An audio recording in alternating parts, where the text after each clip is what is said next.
Welcome to McPlum, simple solutions served daily. You open MHere Pro and sign in right away so you can begin routing and syncing. First, grant permissions.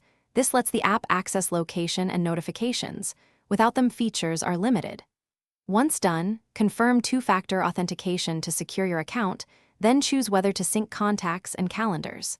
This step speeds setup and prevents duplicate entries, so make sure you complete it before creating your first project or route. You create a project and pick a template that matches your workflow, because templates prefill common fields and save time. Next, import waypoints from CSV or add them manually, then reorder or group them into logical segments. This controls navigation and reporting. Make sure to set ETA rules, alert thresholds, and who can view or edit. Permissions determine collaboration. Once the route logic is in place, run a quick preview to you switch to live mode after a successful simulation and monitor progress on the dashboard so you can react to delays or deviations. If participants use mobile, confirm push notifications and map rendering. These are common failure points.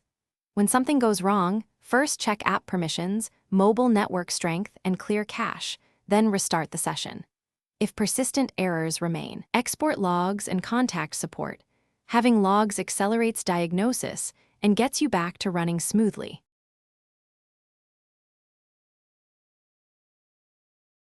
Thanks for watching. Stay juicy and subscribe.